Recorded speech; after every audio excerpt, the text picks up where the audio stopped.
क्या? Section formula.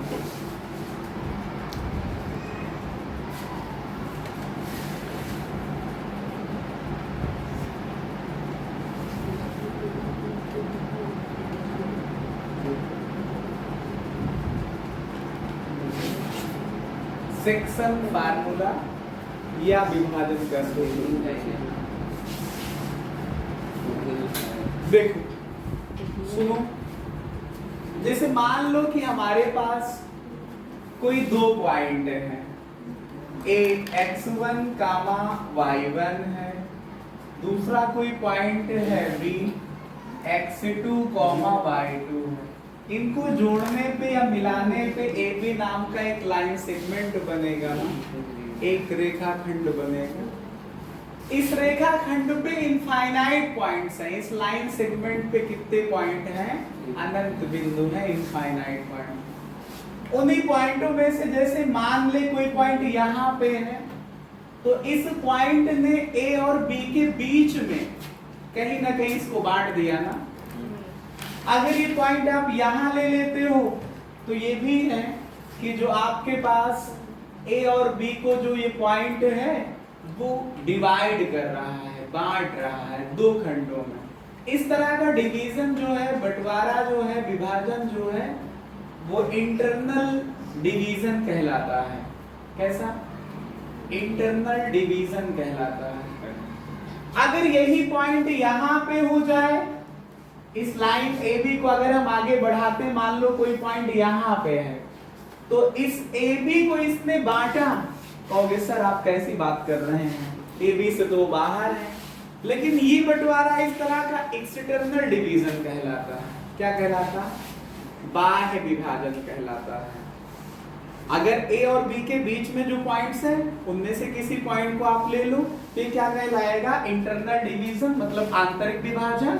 और A B line segment से बाहर कोई पॉइंट ले लो, तो ये पॉइंट ए बी को क्या कर रहा है? एक्सटर्नली डिवाइड कर रहा है, बाह्य बंटवारा कर रहा, बाह्य विभाजन कर रहा। आपके सिलेबस में जो है वो इंटरनल डिवीजन और एक्सटर्नल डिवीजन दोनों हैं। इंटरनल डिवीजन और एक्सटर्नल डिवीजन दोनों हैं, लेकिन मोस्टली फोकस किया गया है इंटरनल डिवीजन पे।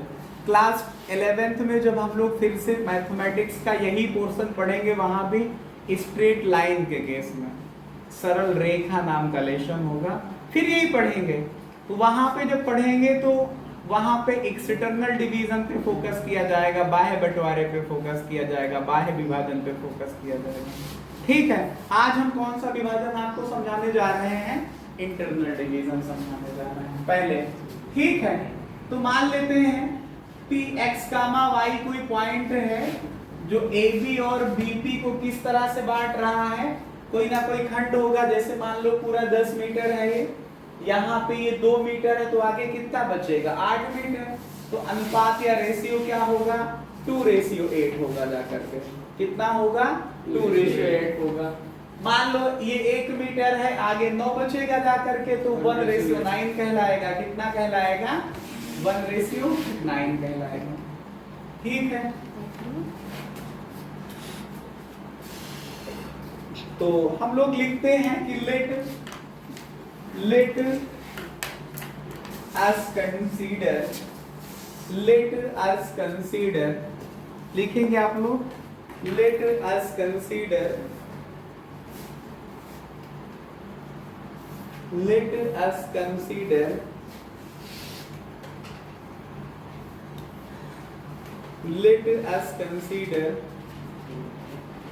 two points a x1 y1 comma b x2 y2, a x1 y1 comma b x2 y2. Let us consider 2 points ax1 y1 and bx2 y2. Let p coordinate लिखना x कामा y, ये आपके सामने लिखा है p x comma y, p x comma y is a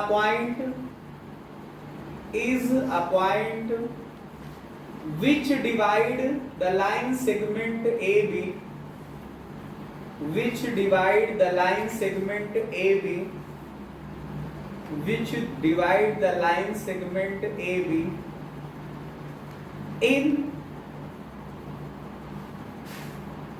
which divide the line segment AB internally in the ratio AB ratio AP देखो, ये देखो आप लोग A से P तक AP ratio PB M1 ratio M2 AP ratio BP is equal to M1 ratio M2 equal to M1 ratio M2। Then आप लोगों को समझा देते हैं कि जो x की वैल्यू आएगी वो देखो क्या होगा फार्मूला, m1 का मल्टीप्लिकेशन x2 के साथ करोगे, m2 का मल्टीप्लिकेशन x1 के साथ करोगे, क्लास है ऐसे। तो m1 का मल्टीप्लिकेशन x2 के साथ प्लस m2 का मल्टीप्लिकेशन x1 के साथ, m2 का x1 के साथ बटे में होगा m1 प्लस m2। ऐसे ही जब y की वैल्यू लिखोगे तो m1 का मल्टीप्लिकेशन y के लिए y2 के साथ प्लस m2 का मल्टीप्लिकेशन y1 के साथ और बटे में कितना m1 प्लस m2। ये होगा इंटरनली डिवीजन का फार्मूला। आप लोग इसको नोट करें, हम इसको प्रूव भी कराएंगे कि आया कैसे। ठीक है, अगर हिंदी में है तो उसको हम लिखेंगे, बोल देते हैं कि माना ax1 कामा y1 तथा bx2 कामा y2 को मिलाने वाले रेखाखंड को AB मिलाने वाले रेखाखंड AB को बिंदु Px कामा y इस तरह से आंतरिक विभाजित करता है कि, या इस तरह से अंतः विभाजित करता है कि AP ratio BP, AP ratio PB या BP M1 रेशियो M2 है तो M1 रेशियो M2 है तो x1 और y1 की वैल्यू हिंदी और इंग्लिश दोनों में यही लिखा जाएगा। x की वैल्यू क्या, m1 x2 plus m2 x1 बटे m1 प्लस m2 और y बराबर क्या होगा m1 y2 plus m2 y1 बटे m1 प्लस m2 होगा जा करके m1 y2 plus m2 y1 बटे m1 प्लस m2।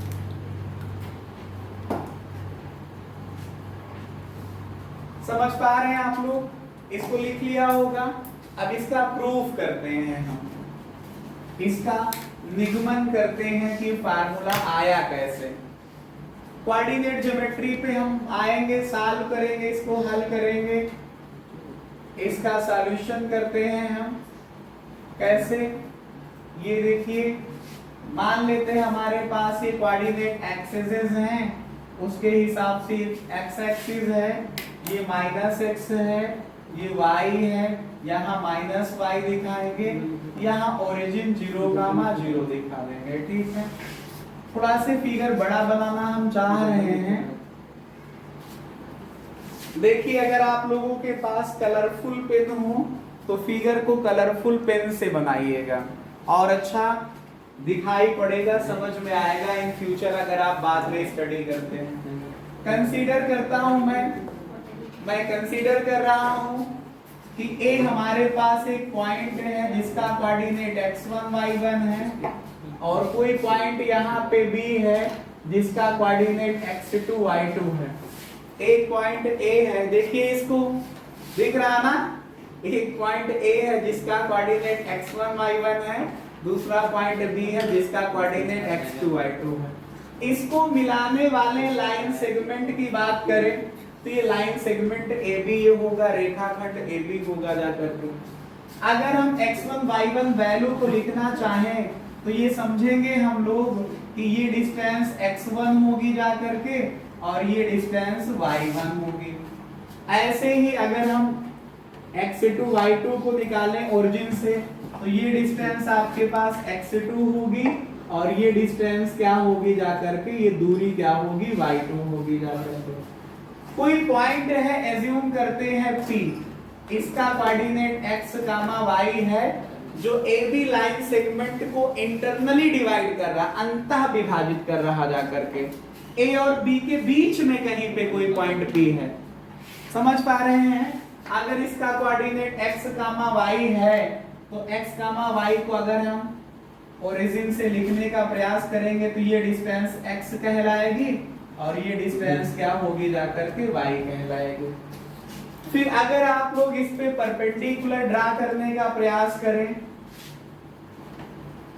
ये थोड़ा से समझिएगा, अगर ये y1 है तो ये कि हमारे पास a और b है, a का मतलब x1 y1 है, b x2 y2 है।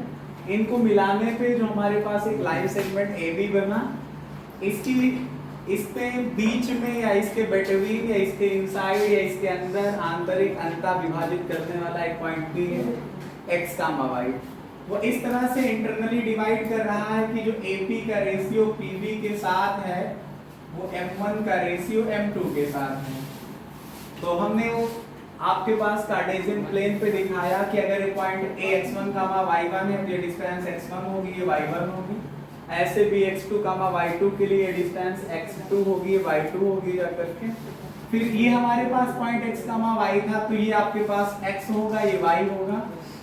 फिर इससे मैंने इस पे एक परपेंडिकुलर ड्रा कर दिया, नाम है इसका AD। ये ध्यान से देखिए, ये पूरी डिस्टेंस x2 है, ये पूरी डिस्टेंस x है, ये x1 है, तो ये बचेगा x माइनस x1। ऐसे ये पूरा आपके पास x2 है, इतना आपके पास ये कितना है, x है, तो ये डिस्टेंस बचेगी जाकर के कितना, x2 माइनस x। ऐसे ये पूरा y2 y है, ये y1 है, तो कितना बचेगा, y माइनस y1। ये पूरा y2 है और ये y है, तो ये बचेगा y2 माइनस y। आपके पास जो ट्रायंगल है PAD और ट्रायंगल BPC में जो एंगल P है और एंगल A है, करेस्पॉन्डिंग एंगल है। जो आपके पास ADP 90 डिग्री, इसमें PCB 90 डिग्री है, दोनों ट्रायंगल में आपके पास ये 90 है। तो ये ट्रायंगल इसके सिमिलर हो जाएगा, क्योंकि अगर एक दो ट्रायंगल के करेस्पॉन्डिंग दो एंगल अगर आपस में इक्वल है तो ट्रायंगल सिमिलर होगा। मतलब एक ट्रायंगल का एक एंगल दूसरे का एंगल बराबर हो, पहले ट्रायंगल का दूसरा एंगल दूसरे ट्रायंगल के दूसरे के बराबर हो, तो ट्रायंगल सिमिलर होगा। अगर ट्रायंगल सिमिलर होता है तो दो ट्रायंगल सिमिलर है तो उनकी करेस्पॉन्डिंग साइड का संगत भुजाओं का अनुपात बराबर होगा। तो मैंने संगत भुजाएं ले ली, इसका आधार AD लिखा बटे इसका आधार PC हुआ, बराबर इसका परपेंडिकुलर PD हुआ, इसका परपेंडिकुलर BC हुआ, ये लिख दिया। इसका हाइपोटेन्यूज करंट आपके पास AP हुआ, इसका हाइपोटेन्यूज BP हुआ जाता है। फिर हमने ये वैल्यू पुट कर दी, AD की वैल्यू x माइनस x1 था, PC की x2 माइनस x था, PD की वैल्यू y माइनस y1 था, BC की वैल्यू y2 माइनस y था। AP की वैल्यू m1, AP बटे BC की वैल्यू m1 बटे m2 है। अगर हमको x निकालना है तो हम इन दोनों को बराबर कर लेंगे, y निकालना है तो इन दोनों को बराबर कर लेंगे। तो हमें x निकालना था, मैंने इन दोनों को इक्वल लिख लिया यहाँ पे, फिर इसको क्रॉस मल्टीप्लाई कर दिया तो आया m2x माइनस m2x1, ये लिखा। ऐसे m1x2 माइनस m2x ये लिखा। फिर आप इसको ट्रांसफर कर लीजिए, x के दोनों टर्म एक तरफ कर लिया तो m2x आया, माइनस से इधर प्लस का m1x आ गया, इधर m1x2 है, ये m2x1 उधर चला गया। यहाँ से x कॉमन ले लिया तो m1 प्लस m2 बचेगा, बाकी इसको लिख लिया। x निकाल लिया तो m1x2 प्लस m2x1 बटे m1 प्लस m2 चला आया। ऐसे ही आप इन दोनों को इक्वल कर लीजिए, इस बार इन दोनों को, ये y निकल आएगा। तो देखिए क्या है, y माइनस का y1 बटे y2 माइनस y की वैल्यू m1 बटे m2 है, क्रॉस मल्टीप्लाई कर दिया। m2y माइनस का m2y1 ये लिखा, इसका मल्टीप्लिकेशन इसमें करेंगे तो m1y2 लिखा माइनस का m1y लिखा, y को एक तरफ कर लिया, ट्रांसफर कर दिया। m2y है, ये माइनस से प्लस का m1y हुआ, इधर m1y2 है, ये माइनस से प्लस में आ गया m2y1। इन दोनों से y कॉमन ले लिया तो m1 प्लस m2 हो गया जा करके, यहाँ m1y2 प्लस m2y1 हो गया। जब यहाँ से y की वैल्यू निकालोगे तो m1y2 प्लस m2y1 की ये डिवीजन में चला आया। तो इस तरह से करते हुए जो इंटरनली डिवाइड करने का पॉइंट था किसी लाइन सेगमेंट AB जिसके कोऑर्डिनेट x1 y1 और x2 y2 हैं, अगर कोई पॉइंट P अगर उनको इंटरनली डिवाइड करेगी मतलब अंतः विभाजित करेगा तो उसका कोऑर्डिनेट का सूत्र क्या होगा जाकर के x बराबर m1 x2 plus m2 x1 बटे m1 प्लस m2 होगा और y की वैल्यू क्या होगी m1 y2 plus m2 y1 बटे m1 प्लस m2 होगा जाकर के। ठीक है, ऐसे ही कल हम आप लोगों को एक्सटर्नल डिवीजन का क्वेश्चन कराएंगे, बाह्य विभाजन का कराएंगे। इस तरह से करते हुए आंतरिक विभाजन का काम समाप्त हो गया। ठीक है, कल हम लोग इसके आगे करेंगे।